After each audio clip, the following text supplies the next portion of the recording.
Hello, everyone, and welcome to Coach's Corner, where we get an insight on our sports teams through the eyes of the coaches. I'm your host, Violet Deist, along with Tim Myers and Reese DeCasolo.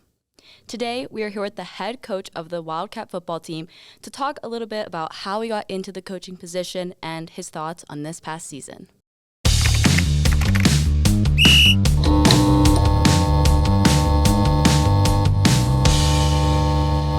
All right, so our guest joining us today, he's been coaching for 2 seasons this year. However, he came from Penn Trafford, and he coached there as an assistant coach for about how long? 12 years. 12 years you were down 12 there. years there. And your last season ended in, you guys got state champions, correct? Yes. That was the year you left? Yeah. All right. So you just said about how you moved from being an assistant coach at Penn Trafford. What made you decide to take the head coach position for Latrobe after that win especially? Yeah, well, I think teaching here and knowing most of the kids, when the opportunity came about, I just thought it was a great idea, something that I thought would be fun, and see if we could get this program turned around a little bit, and hopefully we've begun to do that. Yeah. What new responsibilities do you think you've gained from being a head coach from being an assistant coach? So I was a head coach from 2001 until 2005. Okay. In Virginia. So Cool. But that was that was 20 years later almost. So so much has changed. So much with social media. So much with the booster clubs have taken off, and recruiting is a lot different. So a lot of those things have changed. But throughout my years between 2005 and 2021, I was at a couple different places in between there. I still kind of kept up with it and enjoyed that part of it. So. But I've enjoyed every second of it, and hopefully the kids have too. Do you like the, like you hosted Virginia, that's the college? No, college in the state of Virginia high school. Okay. Yeah. So you were down there for a little bit. Okay, cool. Yep, I was there for 10 years. Nice. Teaching. Last season, you guys went to the second round of playoffs with a record of 7-5. This year, similar, you guys, second round of playoff, 8-4. Even though you guys followed, the same path, same pretty close, record, what kind of improvements or changes have you made, this season? And, what have you seen? Well, I think it was important. Last year when I got hired, it was in towards the middle of March. So it was kind of in the middle of the off season. And we were kind of behind the 8 ball a little bit because there's a lot of things you want to do. You don't get a full – typically you start working out and lifting in January, and we weren't able to do that. But this year we were.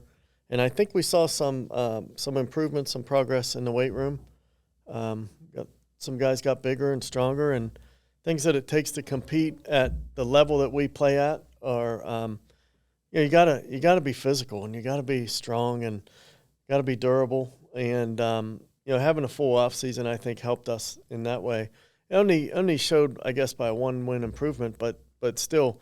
From 7 to 8 wins, and hopefully it's 9 or 10 next year, or 11 or 12 or more. But I think the kids learn what it takes in the weight room and in the off season, what it's like preparation wise to get ready to play a game on Friday night. Yeah, I mean, not even in the wins. If you look at the point differential too, we went from winning in overtime from the first round to blowing out our first team. One score game in the second round. That improvement also showed there as well. Yeah, definitely. I think the biggest changes are our kids believe now. I believe that they believe we're going to win. Regardless of who we play, whether it's Aliquippa or it's Derry or whoever we play, I feel like our mindset going into every game is that we're going to win. And I'm not sure that it was there in the past. And maybe a little bit better last year, but still I think there was some maybe uncertainty certain games last year, but I don't think that's there anymore. I truly believe our guys believe they're going to win, and Tim could probably speak. Yeah, I've seen it. Everyone that I talked to about this season, best season of football they've ever watched here, for sure. That last game, even though it was a loss, in terms of performance and outcome, though, it was one of the most intense, fun games to actually watch. And there's so many things that I take from that Aliquippa game. I said it in the newspaper, and I mean it. I've seen it dozens, maybe hundreds of times that Aliquippa gets a team down at halftime by 25-7 or 28-7, and the game is over. Yeah. The other teams quit. They just feel like it's too much of a tall task to come back from. And our guys didn't do that. Played really well in the second half, got us back. We got it to 31-29, got an onside kick. We have a chance to go down and win that thing. And It really was that one play could have came down to. They were on the ropes, and I think we earned some respect in that game, and maybe throughout the Whitfield. But there's other things that I saw throughout the year. I think this year's team had the lowest average defensively points given up in a season. Yeah, that's what I heard. I don't know about the history of the school, but in a long time. Yeah. I think we made progress on offense. We created more turnovers on defense than anybody can remember. Jaton set the single-season receiving record yard. John is very close to breaking Robbie Fulton's all-time rushing record at Latrobe. I think he's within 50 yards. Alex broke the single-season tackles record at Latrobe. So a lot of good things going on. Yeah. I think even as like a fan watching it and all the fans, there's a new upbringing of we can win this, and every game, especially Aliquippa, the energy, it was just we all were there and wanted it, and I feel like that goes to helping the team and the players as well. It certainly does, I'm sure, and again, Tim could probably speak better to it, but everybody feeds off of the energy of the crowd, and our band is phenomenal. They do an awesome job, and our cheerleaders are great, and we've tried to include those guys into the Friday night experience, and I think that's important. But our fans there that night were loud, and I think that gives some energy to our guys, and we fed off of that a little bit in the second half. Yeah, definitely. So, going back to what you said about, the mindset changing, and how you go into every game thinking you can win, I feel like that's been a common theme. Certain teams haven't had great, seasons in the past. For example, the soccer team, we had 5 wins total last year. This year, we broke the record for most wins in a season, 13-3. So, I feel just that's kind of a, topic that's going through the whole, teams, in Latrobe. It wasn't just the football team. It was kind of almost that kind of spread to other, because I think all of our teams made the playoffs this year, right? I think so, yes. Every single one. So that even after one season of us just going to the playoffs, I feel like that also kind of took that domino effect. So that's really cool. Yeah, I think there's some connection there between all of the athletic teams. The success of one a lot of times leads to success of other programs too, and hopefully we're seeing that throughout the whole athletic department. All right, so even though there was a lot of improvement this year, and we all can agree upon that, there's always stuff that you can improve on and stuff. So going into this season, this postseason, how would you as not even talking the players, also including your coaching staff, how do you take a step back and improve all of that? What do you look at to improve this? So we self-assess, and we've begun to do that as coaches. We meet and we talk about, and obviously I'm the head coach, but I take the advice of our assistant coaches too, who all work very hard and love our kids and want to see us do well. But we're gonna adjust some of our off-season work, whether it be how we, as Tim can tell you, we're on the field whenever we can be. Yeah. Whenever the weather's good. And we're going to devote more of that time to certain things instead of more team.